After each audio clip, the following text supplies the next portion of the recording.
Bill, how you doing? I'm great, Ryan. How are you? I'm doing good. I'm excited to have you on the show. We have a mutual friend of ours, Ken Sangenario, who was just on the show recently that introduced us. Because and I'll maybe even toot your horn before we get into it. Is I was like, you know what? I've got a lot of experience designing comp plans for my previous business, and I've also worked on executive comp. And there's a lot of different ways to do it between phantom stock and insurance and all these different things. And I was like, I just haven't really met anybody that can design this stuff as creatively as what I think could be done, and then mechanically put in a lot of the different creative technical solutions and products and services and such. And then your name came up. So hopefully that gives you a little bit of a nice little warm introduction. But for the people that don't know your background, Bill, give us how did you get into this space? Maybe a little bit of an overview of the business and the business model that you're in, and then we can kind of jump into it. Sure, absolutely.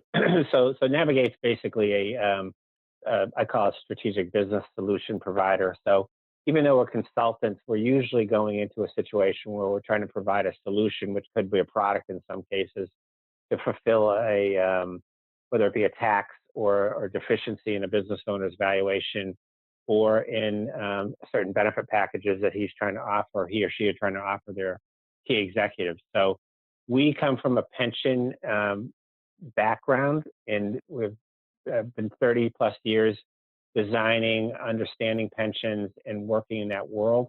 And from that, we've obviously gotten to know a lot of business owners and understood where they're coming from when it comes to the ultimate succession of their company, especially when they're probably about 5 to 10 years away from what I would call the end game, where they're going to sell the business or transition it to a family member or a group of family members or their siblings or children or whatever.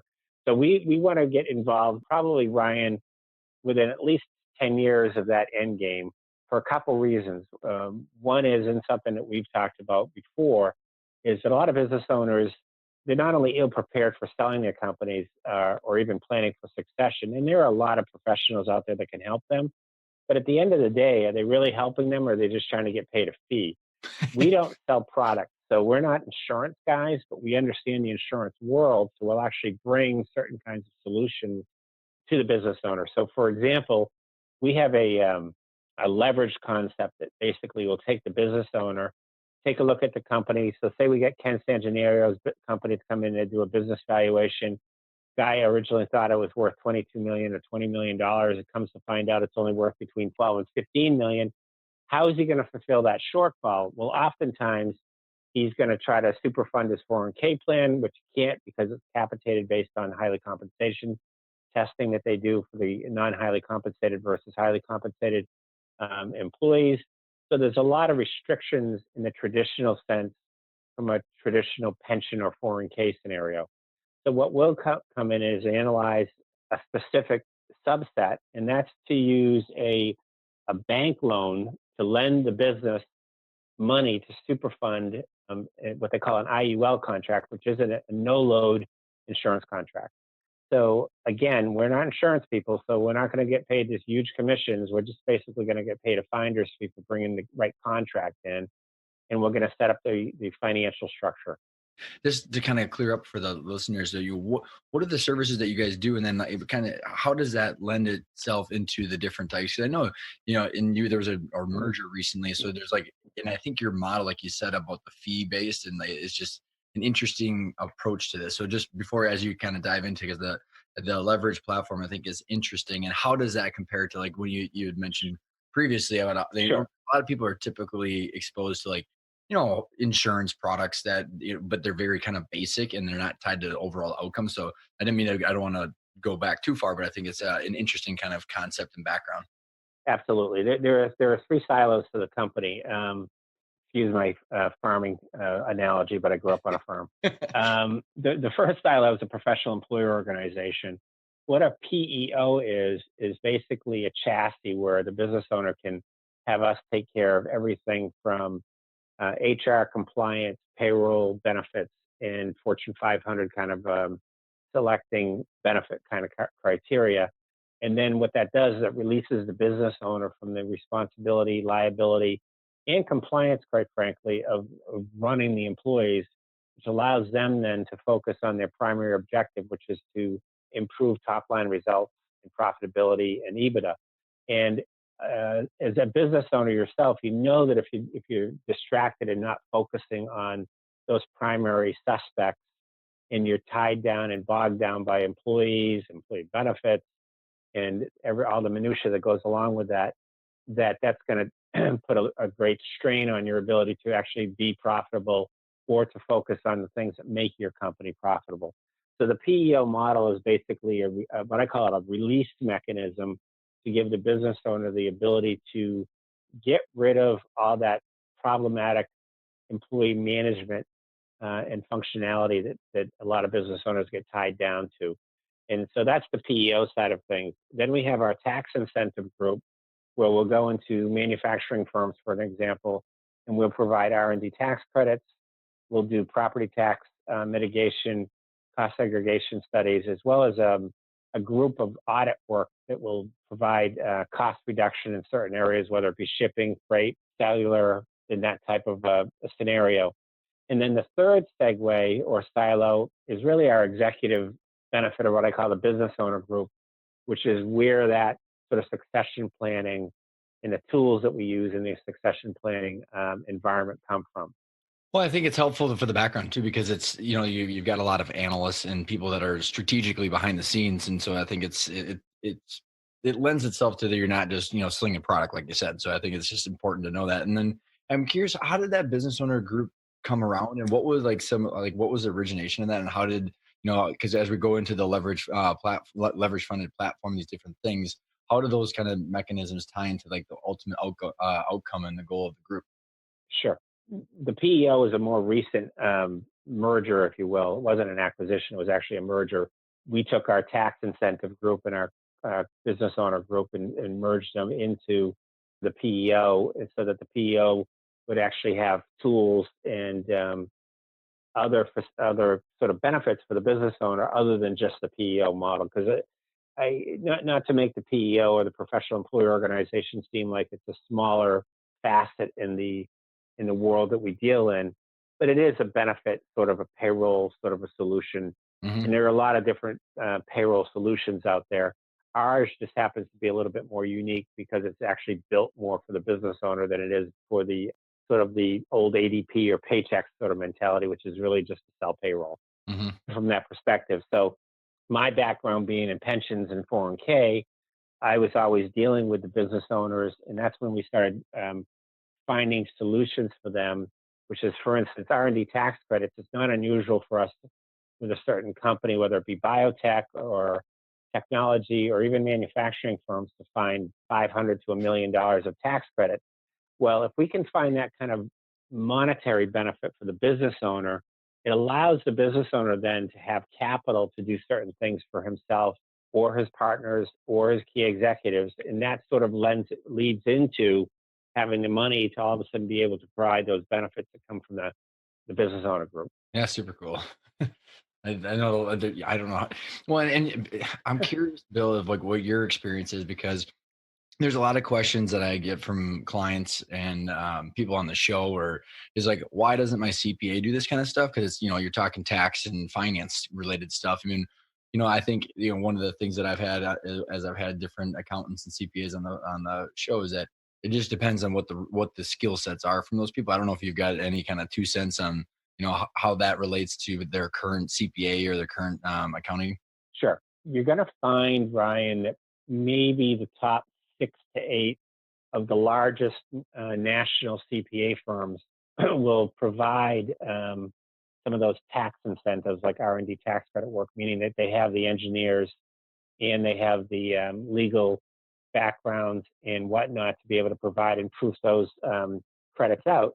The vast majority of CPA firms, whether they're even large regionals all the way to the traditional, shop that maybe has 20 CPAs in it, they don't have the capacity or the ability to provide those tax credits, or proof them out, I should say, Hmm. for the business owner. So that's where we become partners with CPA firms, and we deal with a lot of them across the country to actually help them, whether it be a Chinese wall situation where they're sort of offering it to their clients and we're doing it behind the scenes, or oftentimes we're just referred in Got it. to do that kind of work. And So yeah, again, that makes a ton of when sense. you find tax money for somebody, or credits in this case, it gives you the ability to start really working with the business owner to find other solutions for them at the same time. Because Yeah. now What, you're a hero. right. What are we doing with this money? Let's spend it together. Um, we're working on one now, 900 employee company, that the credits could be as much as 2.5 to $3 million. So That what's goes a long way in making some decisions on hiring a Ken Sangenario as an example to do a true business valuation because it costs money, right? right. Yep. So then, well, let's kind of dive into the, when we think about when a lot of owners are thinking, okay, well, and I was in a client of mine yesterday. I talked to a gentleman this morning. Is like, how do we tie these key executives? Not only for like, how do we recruit them, tie them potentially to a transaction or transition to the right KPIs, and where everybody's out like. There's this interesting dynamic where you get someone that's a badass and they always want equity or they want they're because they know that they're worth it. So there's this whole, I think, dance that so many people do of like, what do we do with these key executives? How do we, if I've got a value gap like you're talking about, I can't give away anymore. So like there's this whole like, you know if you want to call it like in between no man's land of how do you handle this stuff. And I think a lot of people get, they get pitched, just normal insurance, but that doesn't necessarily tie it to the overall structure. So what are the different mechanisms that you use inside of that to actually accomplish the goal? Sure, absolutely. And you're right. The traditional deferred compensation plan or phantom stock, which is dangerous in and of itself because it can create a tax liability, even though there's no asset to offset the taxation. You've got to have the money, is what it comes down to. The traditional deferred comp is usually funded with an insurance contract, but it's also usually funded with an insurance contract that seems to be more on the side of benefit of the insurance broker, not on the side of the business owner or the key executive from that perspective. So we helped design. We didn't actually design it by ourselves, but with a group that we used to do our background work and to create and design these products, created a no-load version of a deferred compensation funding vehicle, which is an index universal life contract. Now, I know there's a dirty word. I just said insurance. But in reality, what it really comes down to is we're going to provide leverage, meaning funding, to fund the contract for the 10-year period, which is not unusual. That's a normal funding period, where we're going to lend the business X amount of dollars per year to fund the contract with an ultimate benefit on the backside of that, which will include a death benefit, but also will include the projection of tax-free income for that key executive or business owner Hmm. in 10 years, 15 years, or 20 years down the road, whenever they pull the trigger and have their event, whether that be retirement or sale of the business. So our group will lend, I mean, in some cases, a couple millions of dollars in some instances where they're funding larger groups and providing the leverage so that the business now has the capital to buy the contracts for the key executive or the business owner or the partners. And they're only going to be liable for paying the interest expense on the vehicle. So the business then, in this case, gets a tax deduction. And again, we're not tax or CPA by any measure, but traditional tax code says that you can write off the interest liability on the loan because it's a corporate loan. So, The other thing, Ryan, is those loans do not impact any covenants with traditional loans you were a from the step bank. ahead of me. I was just going to ask you that. Yeah, they don't impact that because they're collateralized 100%. So an easy example, we just did one for a business owner. $330,000 of the loan will be $330,000 for 10 years, or $3.3 million over that 10-year period. And because the cash value of the contract being no load is exactly what the loan is to the bank, it's fully collateralized, so the bank has no issue with trying to subordinate other assets. It's so crazy. So, and that's why I was excited to dive through this. So let's, if you're okay with it, let's kind of go through maybe an example. Like, I think if you were to take like the typical mid-market company, so let's say, yeah, at a million or two in EBITDA, and they've got three or four key executives all making 125 grand or something like that, and we know that the business is going to be worth 10 or 15 million bucks. And we got a ways to go because we have to like almost re-engineer, almost do the VOP Ken Sangenario stuff. We have to re-engineer how that EBITDA is, built because of the different value driver stuff. But the executives all want, as you kind of level up your executive team, whether you're recruiting or bringing them on, so many people, it's like, okay, equity or phantom equity, because we're trying to drive them in, X amount of years to the transaction. So how do you put, like, what would be the steps in kind of the process of like determining how this works, how much to what executives, and how do the contracts work if there's KPIs? I don't know if I'm overloading with the question, but just kind of maybe No, walk. no, no, you're not. You're not at all, Ryan. In fact, you have to do it that way, especially with a key executive. I'll just quickly say, if it's just a business owner or his or her partners, those are easy numbers to sort of put together, because you could do a VOP business valuation, come to find that the company is worth $15 million, or there's three partners, $5 million each, but they all need $500,000 a year in retirement income when they retire, and obviously $5 million is Hmm. not going to do that for them. Hmm. So that's it. That's an easy way to back into the numbers. And then once we back into it, then we know what kind of death benefit has to be part of it, how much we have to lend the company, and then we also will know what the projection will be for the various ages of the partners in that case. So say you might have a 55-year-old down to a 40-year-old. Well, obviously the funding for the 40-year-old is going to be less than the 55-year-old, as an Hmm. example. Hmm. But that's a business owner scenario. If you're using key executives, sort of works the same way. And a key executive wants, to your point, wants two things. One is they want job stability. The other is they think they want a piece of the company, but they're afraid to have 100% endorsement for that, because now they're on the hook. So if that company goes from, use a $15 million example again, and now it's worth $12 million in 10 years because you were a horrible sales manager, even though you were the key executive, well, your valuation went down. So they also Hmm. want some guarantees. These vehicles will give them the guarantee and provide that sort of resource that gives them a death benefit for their family. Obviously, there's a death benefit portion of that pays the loan back, but whatever the amount above and beyond the loan that's paid back goes to the estate of that particular key executive's family. The cash value that builds up in those contracts obviously can come out tax free if they get to that end game where they're, say, age 70 and now they want to retire. They'll get tax free income for 25 years. And then there's obviously there's an ultimate event, which is usually death, and Hmm. the whatever the residual values in the contract will go to the estate or the family that's still existing at that time.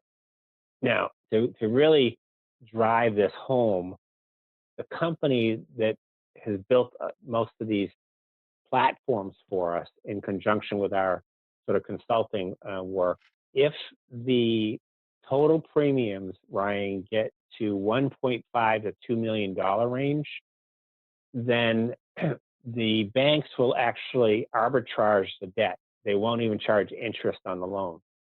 What they will do in that case is they will take a piece of the death benefit in lieu of the loan interest that's normally paid on the loan.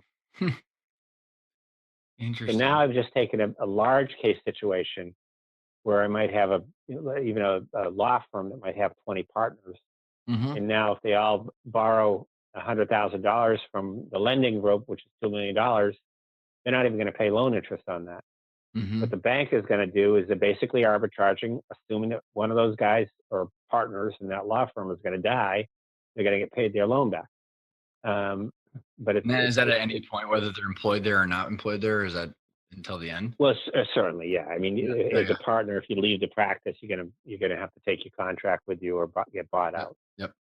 So, well, if you don't mind, kind of going back and actually kind of walking step by step to that. So, let's say, you know, I mean, whether it's the business owner or the key executives, and what are the typical numbers? And like maybe I don't know if you got like a typical example you usually give, like, okay, we're gonna borrow this much money, and this is the premiums, and how does the cash balance grow usually, and what are some typical numbers that you see from like start to finish on the benefits of these Sure. I'll use what I would call a typical 55-year-old business owner. that would normally, and let's say that that business owner wants $200,000 of additional tax-free income at retirement, and let's just peg that the retirement date's going to be age 70. That loan would probably be in around the $200,000, $250,000 a year range. So full funding over the 10-year period would be between $2 and $2.5 million. The cash value is going to be worth significantly more than the $2.5 million because I don't know if you know about index contracts, but basically you can't lose principal. The worst case scenario is if the stock market goes down 20%, you get a 0% return that year. Stock market goes up 20%, they have a cap on it of 12%. So you're always going to get at least 12% on the high side, and on the low side you're going to get zero, or whatever number is in between. So those contracts don't lose principal and they don't lose value because they're always growing in some form or fashion. Hmm. Even if you look at the cycle, Ryan, when the markets were basically crapped out from 2007 through say 2012, those contracts still made money. Not a lot, Hmm. maybe 2 or 3%, but they still made money. So there was no lost years. And that's why they call them indexed, because they're indexed to performance, but never less than zero.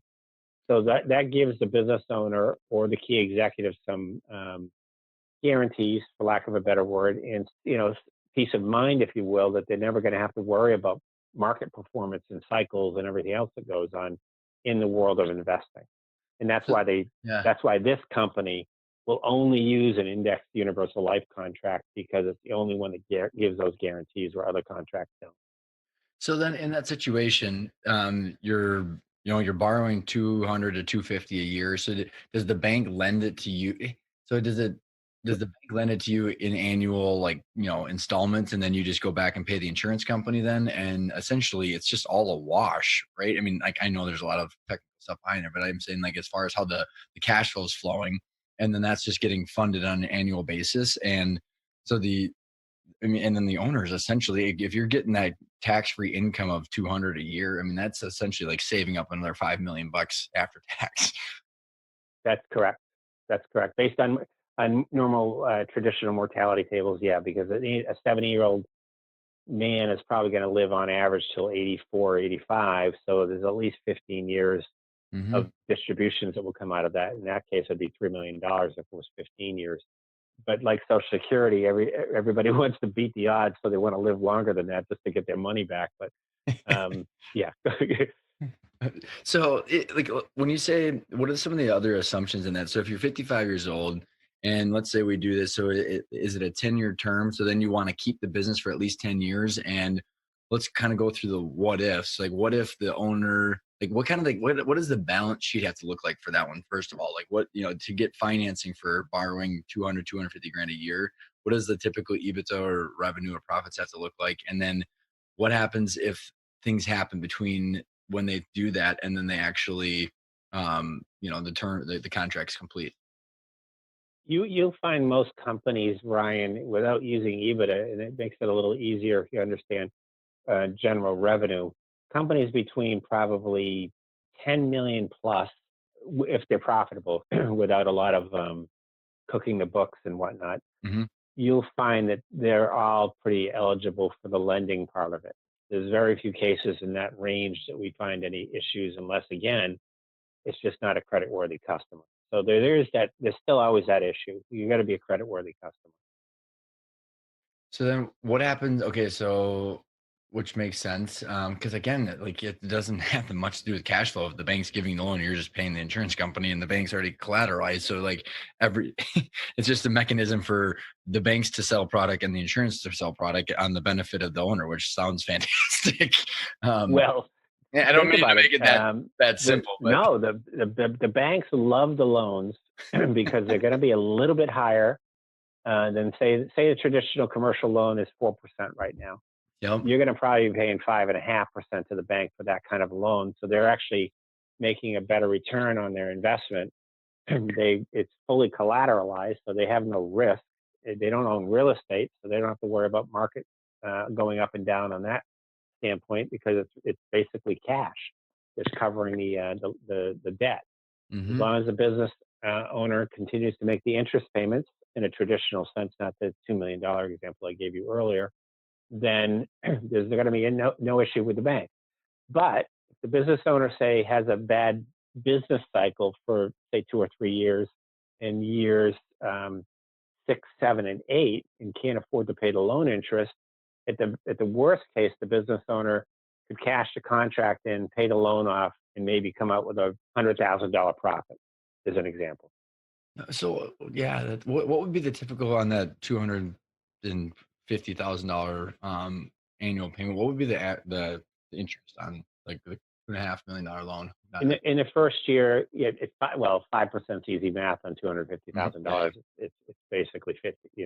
So it's not like a corporate burden that they can't. The other thing that they're allowed to do, and I don't want to make this more complex than it is a 10-year period. If a company has growing profitability and growing cash flow, they would probably want to start with the interest only on the smallest amount, which basically in this case would be $250,000.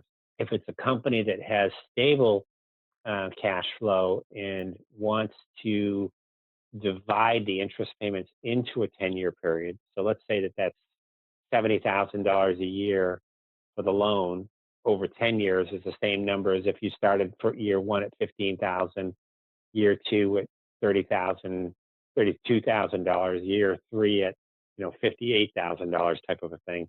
That's an escalating kind of an interest payment based on the fact that every year there's another tranche of $250,000 dumped in the contract. Right, right, right. Um, so they can streamline it But it's and deductible make too, like you said, equal payments.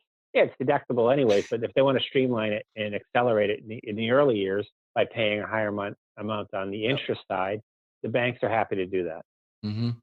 So what happens if something happens between, along the scenario that's run? If the business is sold, or like if there are missed payment, like how did like what are I mean, I'm sure that you answer the questions all that. What about all the what ifs that when life actually happens outside of the financial projections? Well, there's three events. One would be death, and if the business owner dies or the key executive dies, then the loan will be paid off by the death benefit or the intrinsic cash value, either way. But there's an event that happens, so obviously it triggers both the death benefit and there's still cash value in there. So in that case, the intrinsic value would go to the family of the business owner, the above and beyond amount after the loan. I mean, to Hmm. the family, or to the case of the executive, the same thing. If the business owner has an event, meaning he sells the company, um, he or she can make decisions based on, okay, I've got this contract, I've only funded it for 7 years, I planned on funding it for 10 years. Do I take some of my sale proceeds from selling the business and put it into the contract? Because obviously I'm not credit worthy anymore because I sold the business, so the bank's not going to give me any more money. So he can make a decision on, I like the value where it is right now. That's fine. 7 years, instead of getting $200,000 a year, I'm only going to get $170,000 a year in tax-free income. That's fine. I'll have to, I sold the business sooner than Hmm. I thought. And obviously, the third event is if they have financial difficulties, they can just back out of the loan and back out of the contract altogether. So well, because the you might have some cash value there, and then the insurance company. I mean, everything just kind of nets itself out. So, well, I mean, Yeah, honestly, yeah. Well, right? use that example, Ryan. So in 5 years, at $250,000 a year, there's $1.25 million of money that the bank has given that business. And if he runs into trouble, he's got at least 1.25 million in value, and he'll definitely have more based on what I explained with the index side of things. Yep, yep. So say that the contract's worth $1.4 million, he cancels it, takes this $150,000, which by the way would be a taxable event because he didn't take it as tax-free distribution. But at least he's got $150,000 that he or she is going to get out of the contract. So that at least he knows that they're going to be okay from that standpoint. It just didn't work out to the projections, and Mhm. that happens. Business happens.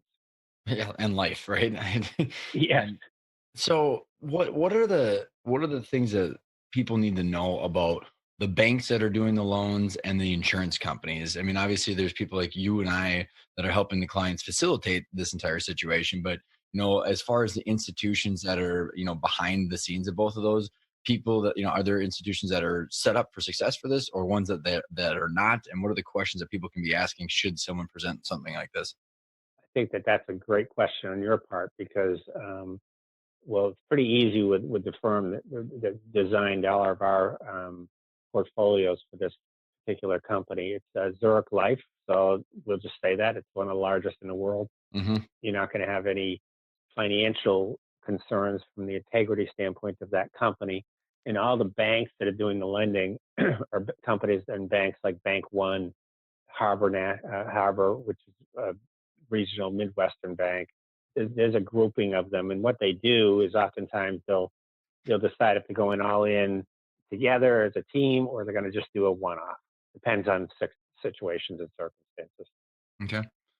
And as far as like with like if you're gonna, I mean, I honestly I can't think of any reason why a business owner that owns a company that is 5 years out or more or wouldn't do this.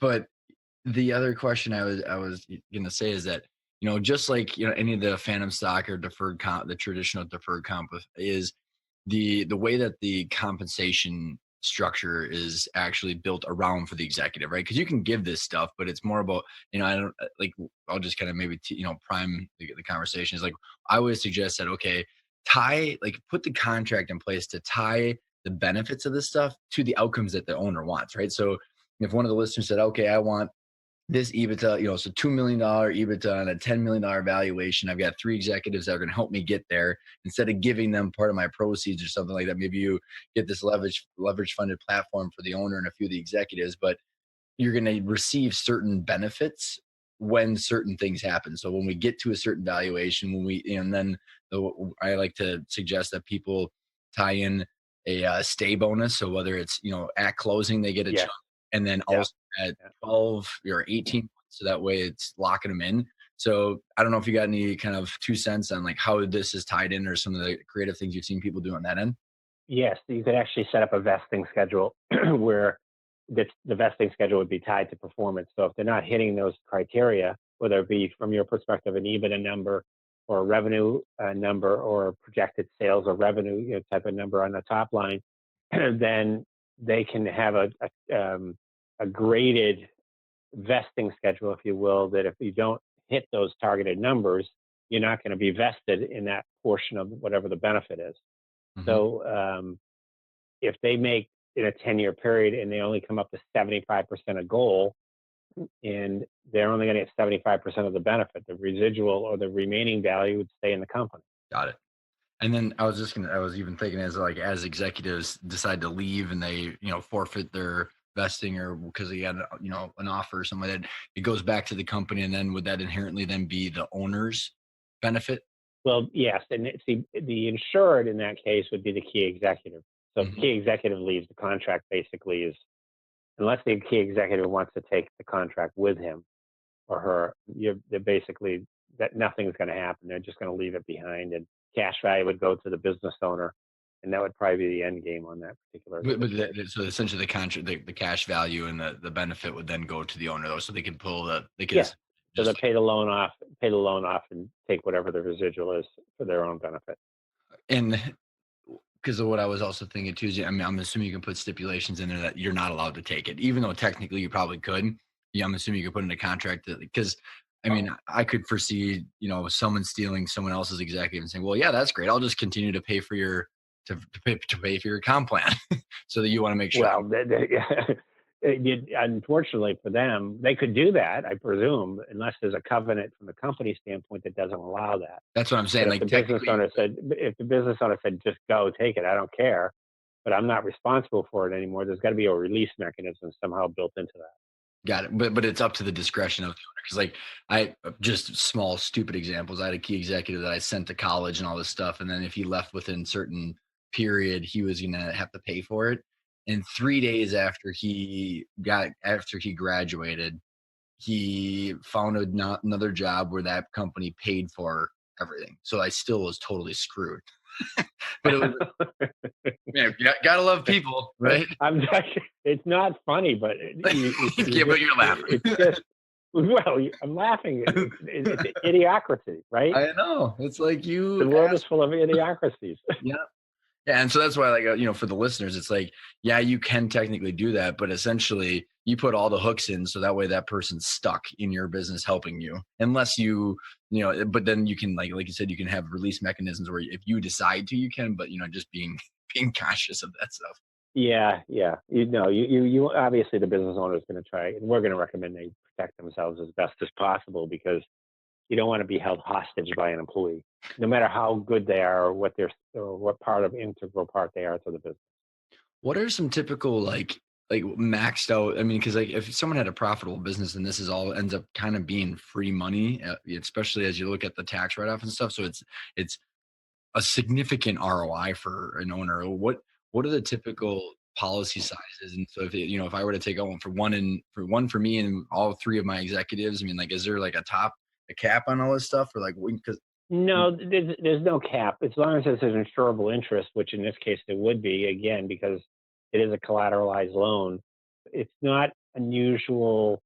I rarely have we seen anything under $5 million in death benefit. And obviously that happens, Ryan, because of the various ages. You might have somebody in your age bracket, you might have somebody in their late 40s and 50s and whatnot. All depends on that. But the death benefit part of it will probably be at least $5 million hmm or more.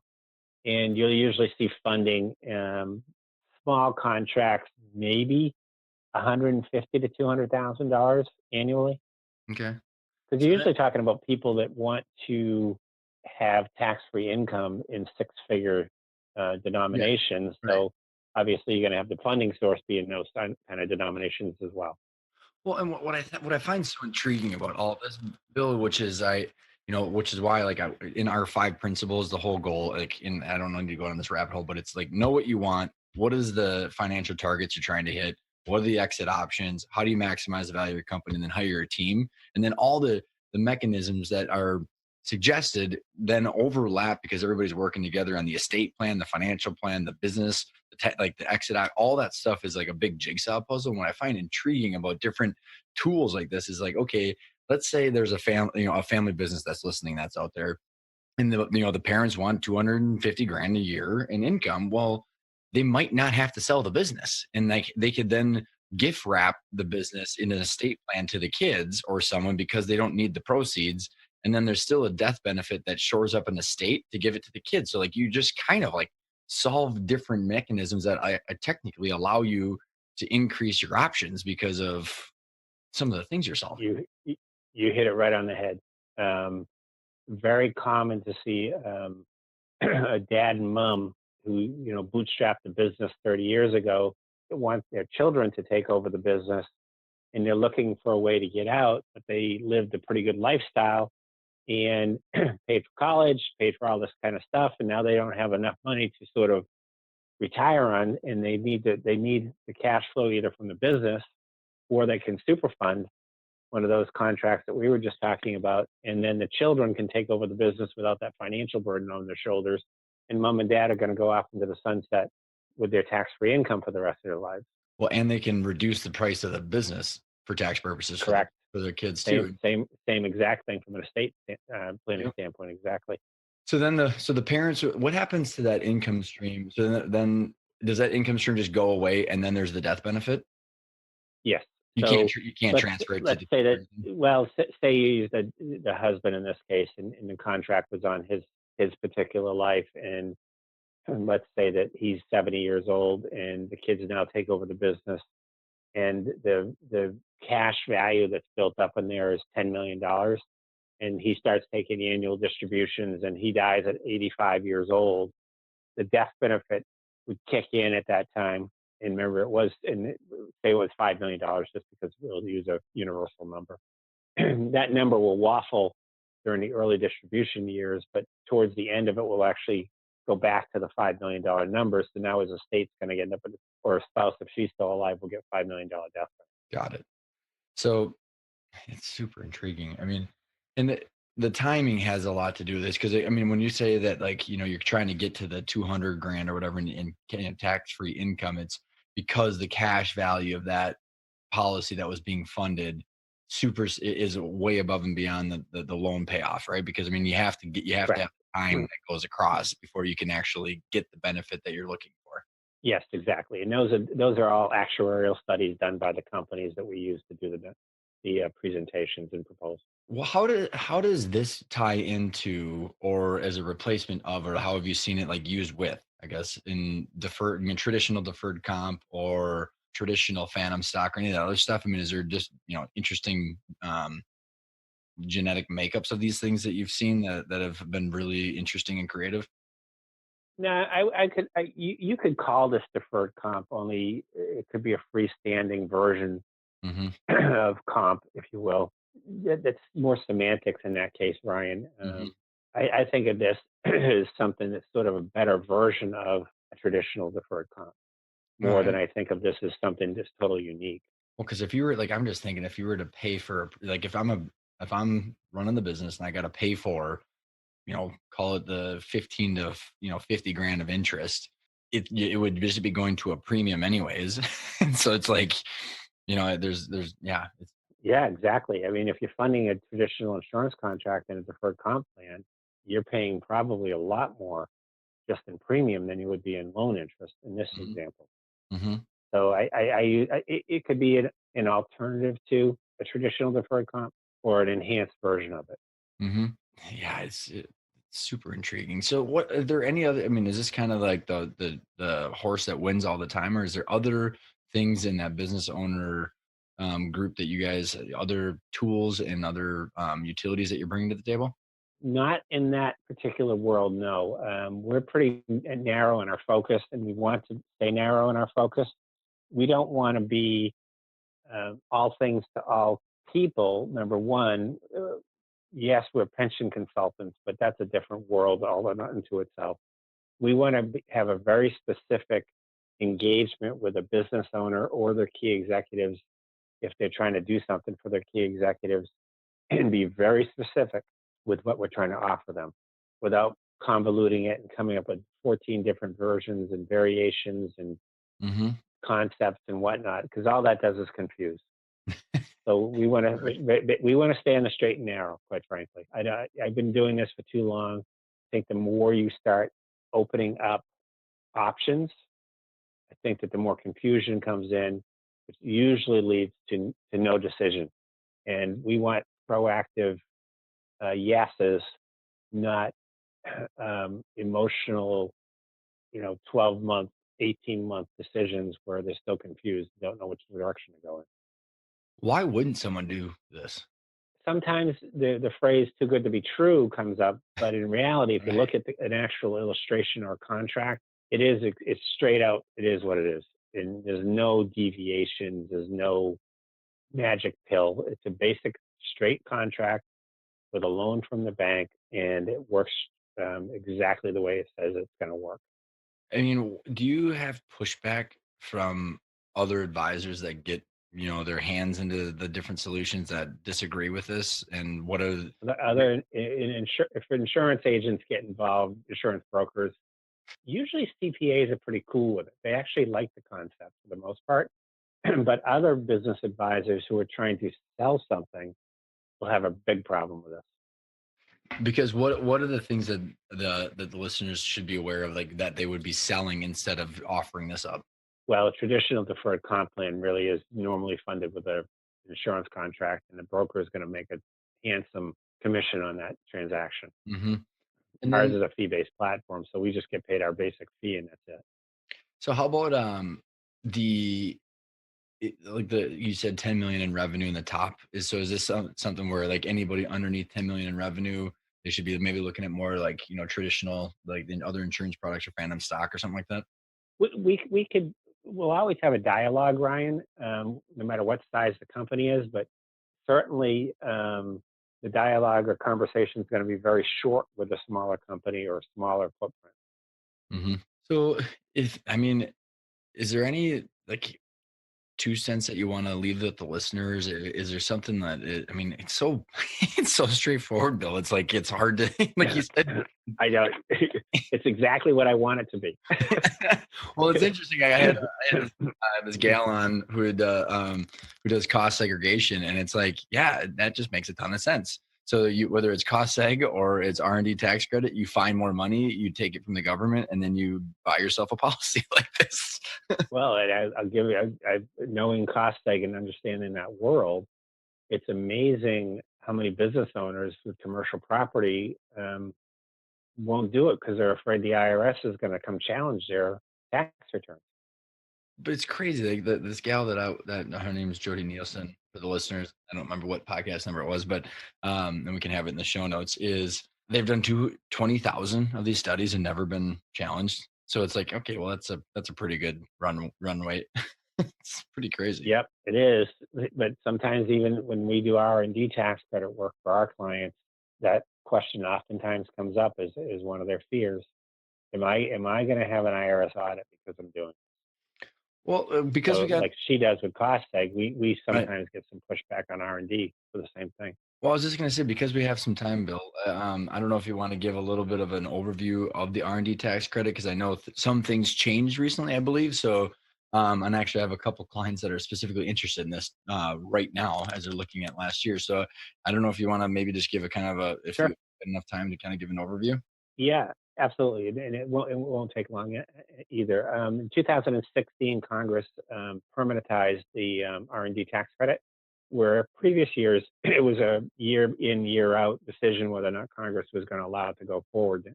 So that was number one. Number two is the PATH Act is part of the provisions of the new tax act, which allows startups now to participate in the R&D tax credits, where historically you had to be a profitable company because if you didn't have profit, what are you going to do with the tax credits? You can't use them basically.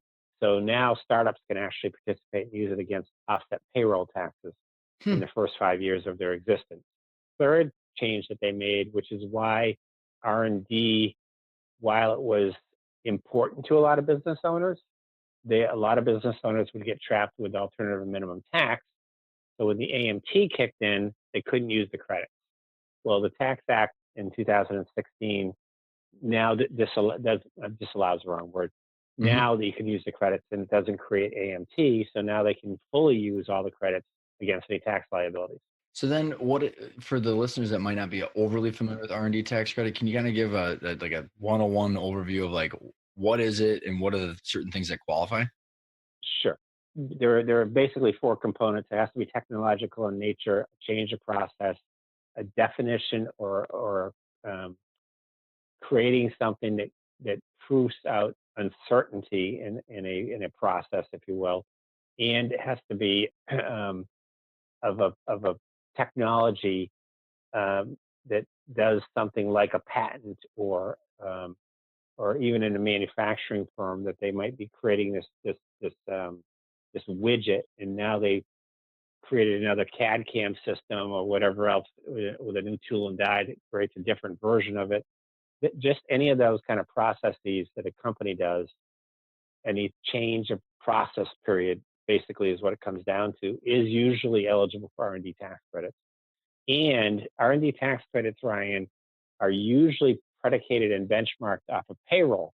So for every $1 million of payroll that a company has, there will be about 35 to $70,000 of credits available for that for every $1 million that we process through the system. So obviously, if you have a company with $10 million payroll, you could be looking at some significant credits that are available to the business from that perspective. And similar to the woman you mentioned under Costeg, our firm has never lost or been challenged on any of the work we do because when we proof out the R&Ds to begin with, when we do the initial study and proposal, we know that they're going to be eligible for them. Otherwise, we won't advance the project.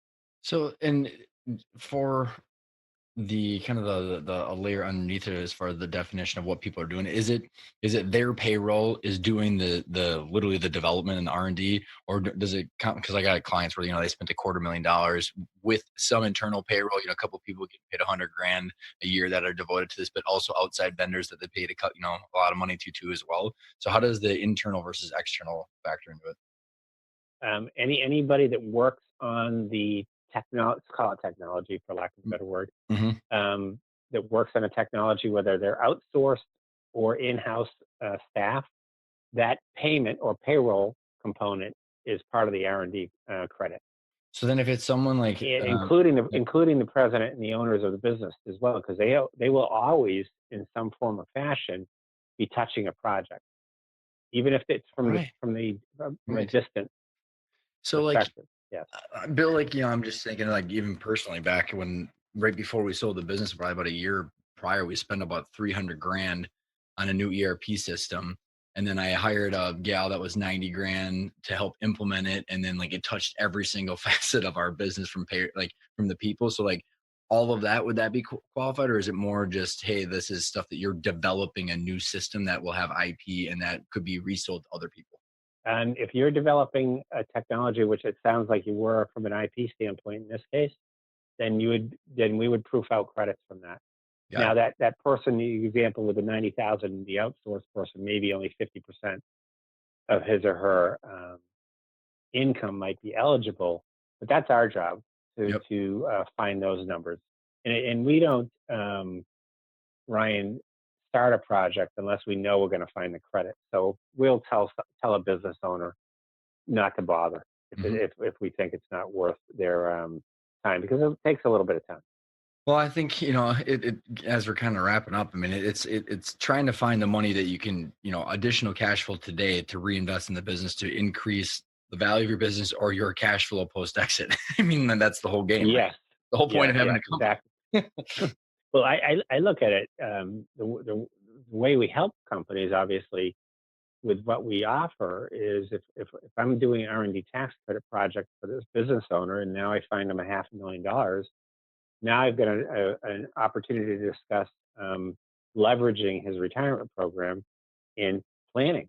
And so now I can bring in the experts like yourself or Ken, as we spoke about earlier, or maybe they do own a commercial property and they want to have somebody come do a cost segregation study on it.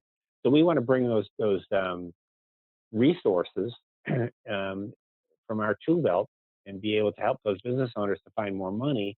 So at the end of the day, when they go through the business succession part of things and they sell the company, we can have a dialogue with their attorneys and the tax people about what's the best way for them to sell the business. Do they just sell it, or do they try to go into an M453 monetized installment sale, or they just want to pay the taxes and be done with it. But at Hmm. least we're part of that conversation throughout the transition. And if I don't know if we want to go down the installment sale thing that you're talking about, because I'm just I keep pulling this thread and I keep forgetting there was a couple other things. I mean, I don't know if we want to go down that or maybe we do a different episode on it. I think you probably want to focus on that. Could be a better use of our time, I think, when we're talking about tax strategies and actually the end game for the business owner. It's most people know what a 1031 exchange is. So this is sort of taking a 1031 exchange concept to the next level, because it's not just transfer of property to another property. It's actually an actual sale. So that's a lot different than Hmm. converting a farmland to a commercial property type. Well, we'll put a little pin in that for the listeners as we tee that up for a follow up conversation with you, Bill, because it's so much actionable stuff, which is the whole point, right? If the Exactly. listeners want to get in touch with you, want to learn more about you and the business, what's the best way? Um, Probably just direct contact, 617-529-8577. I prefer to have a conversation with people. Oftentimes emails get smattered and whatnot, and they can always check my profile on LinkedIn if they'd prefer that too. Bill, thank you so much for coming on the show. It was a blast. Thank you, Brian. Take care.